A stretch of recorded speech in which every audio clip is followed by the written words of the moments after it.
Guys, if you only knew how many times I've recorded this fucking video. Okay. These are strictly my own opinions. I'm not trying to say anything that are offending people who are huge fans of Michael Myers or of any of the people involved in the movie. I am voicing my opinion, and I don't want to be shit on or hated because of what I said. So that's just, right out here. This will be a spoiler review, so I'm going to basically dissect the movie in certain points. And yeah, so if you don't want to hear spoilers, or if you don't want to hear me complain about a few things about the movie, a few as in up to here, my likes are down to here, then you should probably stop the video now and yeah, let's just get right into it. So Halloween 2018 was directed by and written by David Gordon Green and co-wrote by Jeff Radley and Danny McBride. Pretty sure they usually do comedies, so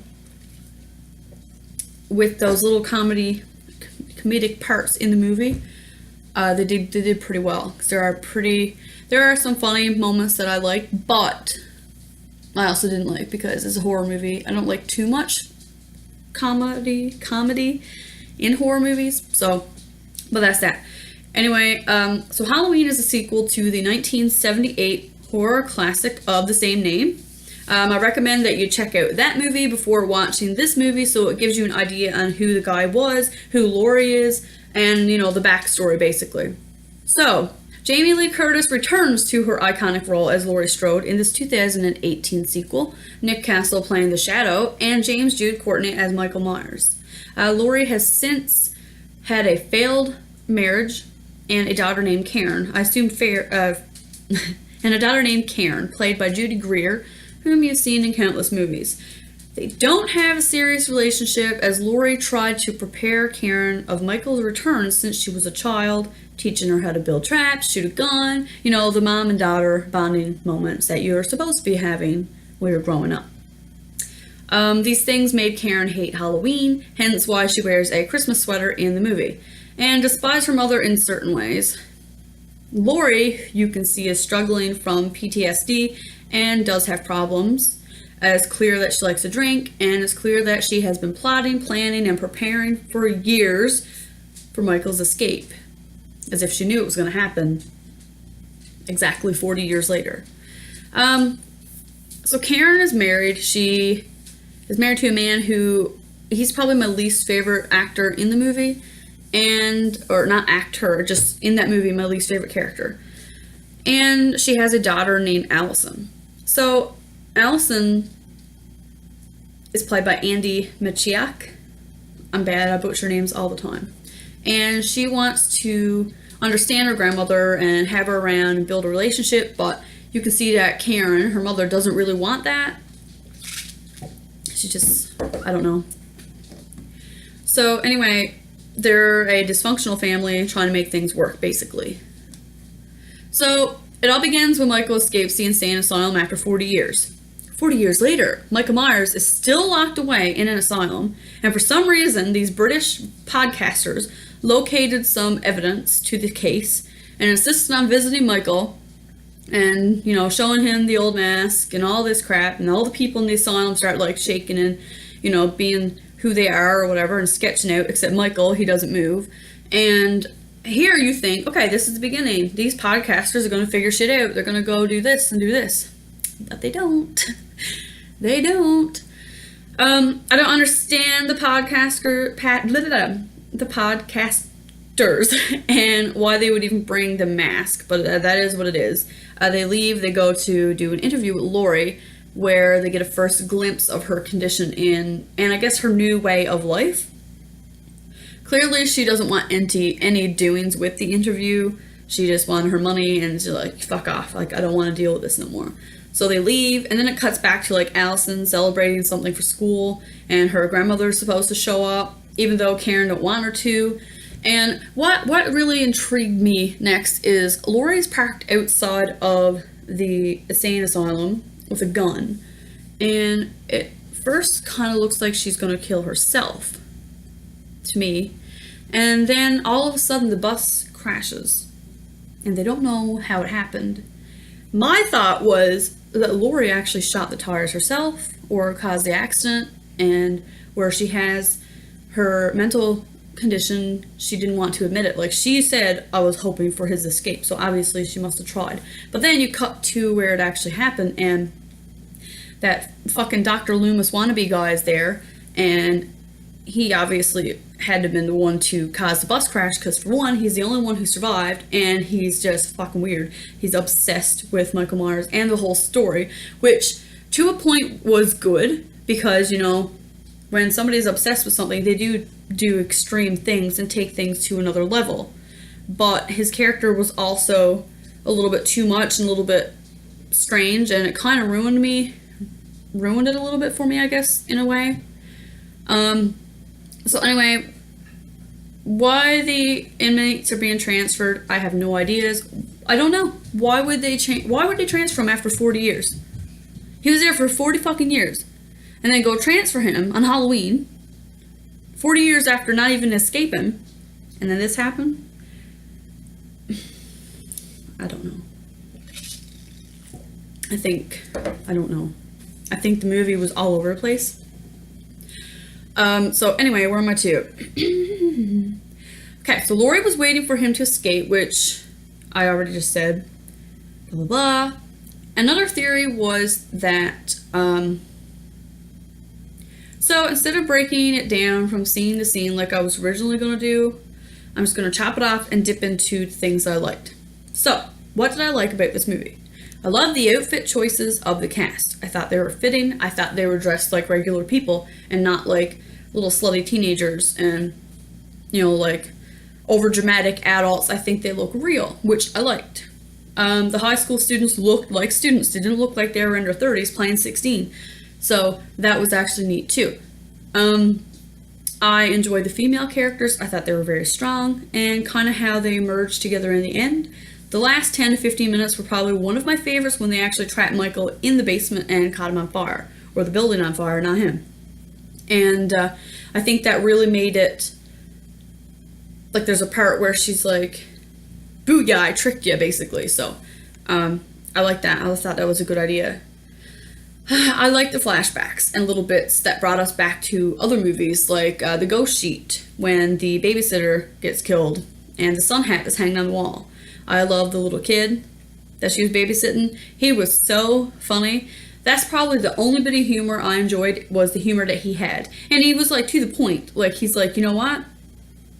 He's like, fuck this, you're on your own. You're gonna die if you stay here, because, I mean, it's obvious. It's 2018. If you haven't watched any horror movies in 2018 or haven't seen anything where you know that if there is a killer in your house and you can escape, you leave, you don't go for help. I'm sorry, the only person I would try to save would be my son.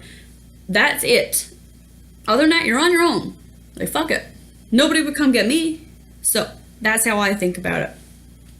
I love the look of Michael Myers' mask. I thought the mask was really great because it resembled the first one so much, but it had been aged, and it wasn't like aged to the extreme. It had the right amount of details. The kills were good. I enjoyed the teeth scene, and I believe the bathroom scene is actually similar to H2O, maybe? I thought I'd seen it before. And there were a few things throughout the movie that reminded me of others, like I just mentioned.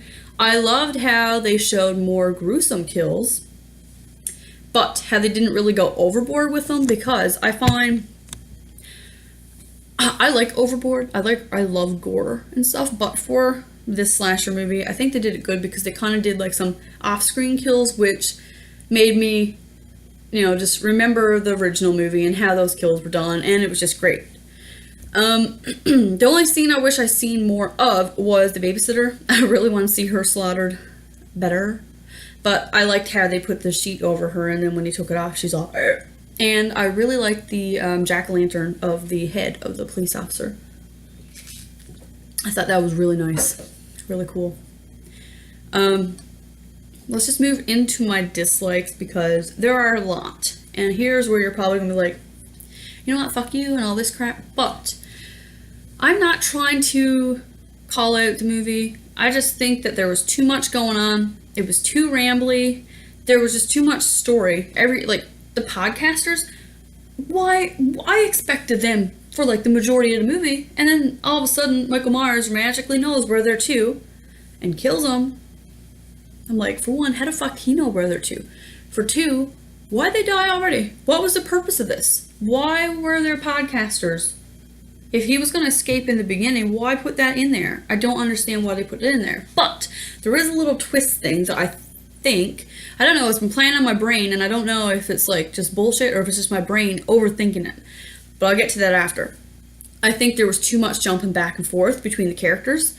I wanted to know more about Karen's life, but instead we were, shipped over to Allison at a school dance and her boyfriend's being drunk and kissing some other girl, and then he gets mad at her for some stupid reason, puts her phone in like jelly or some kind of punch.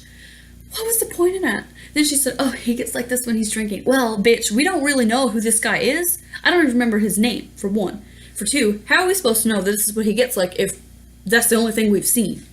I don't know. I just think that was a pointless scene. The doctor from the asylum, he pissed me off. Like, he made me angry. I don't understand why he put on Michael Myers' mask. I do not understand that. I thought that was funny. I actually laughed out loud in the theater, and people were like, shut the fuck up, you bitch. Why are you even talking? Who are you? Why are you making noise? Why are you judging the movie? All this crap. And I'm like... So anyway, he kills the cop. And, I don't know. I understand his obsession, and I understand, like, people do cry things when those things are going on. But personally, I just didn't like that in the movie. And, yeah, I just... that wasn't good. So... I don't know, I just burped. Excuse me. Okay. Laurie's house was badass. I'll give it that much. The traps were good. I love the little trap door in the kitchen, like the island that slid across. I forgot to mention that in my licks. But they kept leaving the button upstairs, for one. Obviously, if somebody wanted to get down, they just had to push the damn button. I was like, take the controller with you. I don't care if you've got one downstairs. Why leave the other one upstairs on the counter? Anyway, okay, so here's where the weird shit gets into. Michael Myers, in this movie, was both left-handed and right-handed. And it confused me, because I don't know if James Jude Courtney is left-handed. I don't know if maybe they used it to simulate, 40 years being in the asylum, he learned to use his left hand. I don't know. But in the first movie, he wasn't left-handed.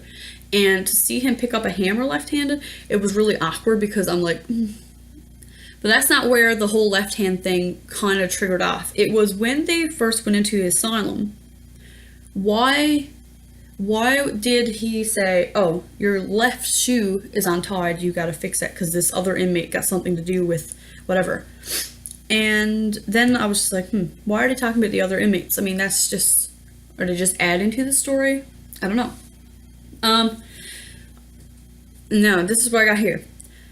I thought they said that 2 inmates were unaccounted for, but the one they were concerned about and most alarming for whatever was Michael. This is like right over my head, but is the other person who escaped working with Michael? Like maybe they had some kind of thing on the go and that guy was left-handed. Maybe it was the one who, like the left-handed shoe, and then he had him working with each other so that he could be in 2 places at once. Because Michael Myers was old. And like some of the kills were so violent and like aggressive, but some of the other ones were more like, they're still violent and aggressive, obviously, but they're more like, weaker, I guess. I don't know, maybe that's just me. That really, really stood out to me the most, and it's still playing on my mind. I don't know if anybody else thinks this, or like maybe I shouldn't be thinking this. I don't know why they would put this in the movie. Maybe they didn't. Maybe he is left and right-handed. I don't know. But that really just stuck with me, and I was wondering where the other inmate was. So if you want to clarify to me and for me where that inmate was and, a few other things, feel free to let me know in the comment section below. Another thing I didn't like about the movie is that every single jump scare was in the trailer. The trailers. Every part, every one of my favorite scenes, including the closet scene, every one of my favorite scenes was in the trailer. The trailers. Every part, every one of my favorite scenes, including the closet scene, every one of my favorite scenes was in the trailer. The trailers. Every one of my favorite scenes, including the closet scene, We're in the fucking trailer. We're in the fucking trailer. I don't understand why the past 2 years they've been showing 3 or 4 trailers for a fucking movie. I don't understand it. Like, just show us a 2-minute clip from the movie. That's all we need. Why show us the full movie?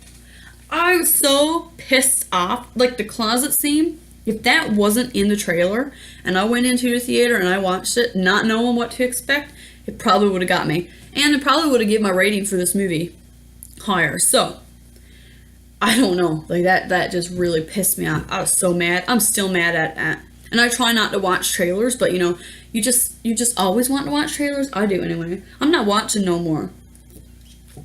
I'm pissed off. That pissed me right off. What else do I have here? Okay. Back to Laurie's house. So, when they finally got them, you know, her and her daughter and her granddaughter who like magically ran in the woods, she was so stupid. Like, I don't even understand that girl.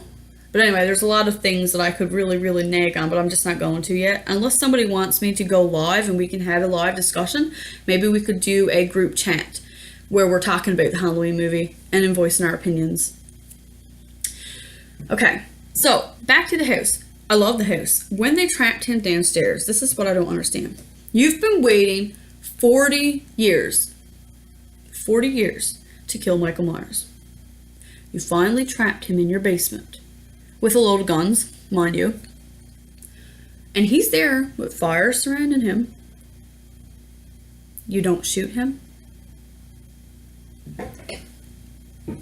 You don't shoot him.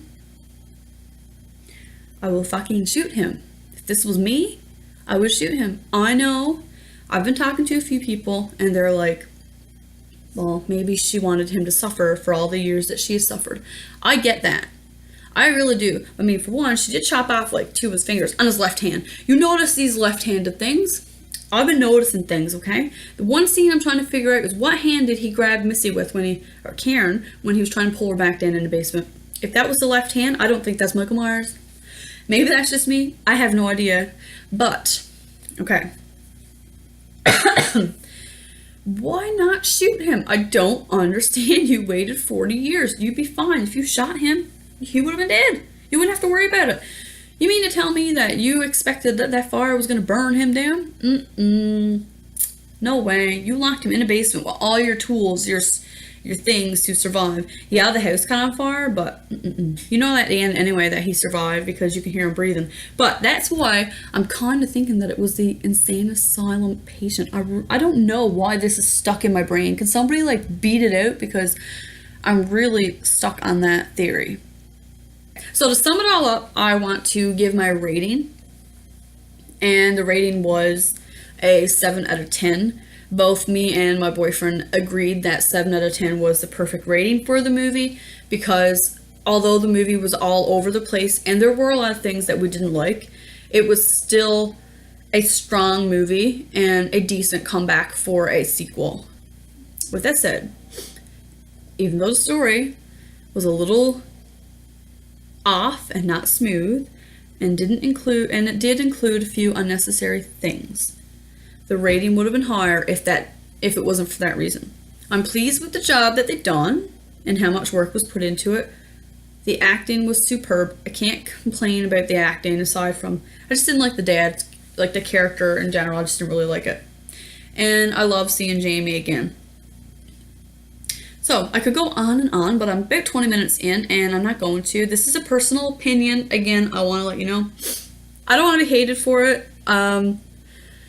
I've had a lot of time to think about it, about what I liked and what I didn't like. Obviously, there's a lot more, but I'm not going to try to change other people's opinions. I don't want that or anything. I just want to know what you thought, and I'm hoping that you don't hate me for my rating. I'm a huge lover of the full Halloween franchise, even the Rob Zombie ones. Like, yeah, that right there should make you unsubscribe if you don't like Rob Zombie, but I enjoy them.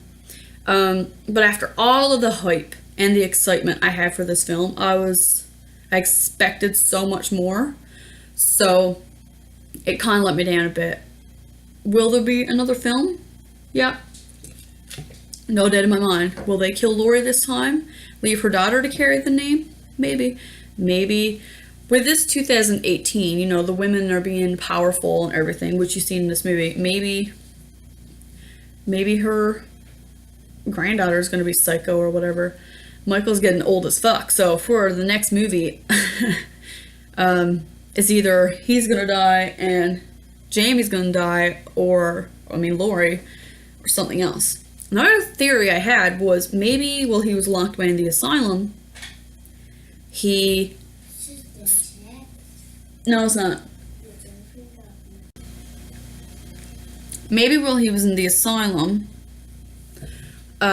he had a relationship, and then they had a child. So maybe that child could be like in their 20s now, and could escape, or is already one who escaped. I don't know. I'm overdoing it. Anyway, that's my thoughts on the movie.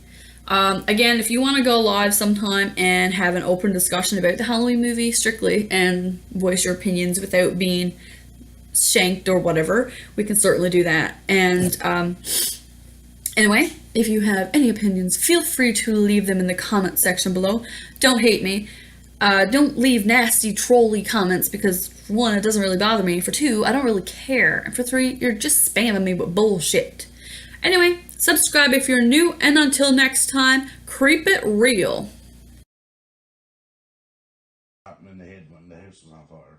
You went through all your life being afraid and blah blah. You finally gets to being trapped, and you're not gonna shoot him in the head. Like, But you're still rating it as an 8 out of 10? it was probably a 7 out of 10 now. Now that you had time to think about it. They spent all that time making that movie and they slapped it together like that. Like, what the fuck were they doing? Smoking dope? It's almost like they put it all together in like a couple months. Here you go, here's a movie. No script, no nothing. And like, they focused on the guy talking the whole fucking time, and he didn't even make it. He might have grunted when he got shot at. Yeah, maybe he'll talk. Like, why would they build up all that? Maybe he'll talk in the next one. Did you? I'm still. But I think it was something to it when they done the list and there was 2 convicts left. And it had something to, and that guy that was missing on the thing, it had something to do with it having a thing with his left foot, and he was violent because Buddy warned him about it. So now there could have been 2 of them in on it. But how the hell would Michael Myers set him up to do that when they don't even talk? Maybe he did. Just hand him the knife. Maybe he did talk. Like what he done in that in one of the newer movies when he handed Buddy the knife to frame him. On a brighter note, we bought this cute little pumpkin that I plugged in, and he lights up. He's pretty cool, actually. And I don't have to worry about him rotting, so he just really adds to this little video. I want to apologize for the video cutting right off and jumping into this with this background. There's a little bit of a fallout with technology, and I'm also house sitting for my mother. So back to the Michael Myers Halloween 2018.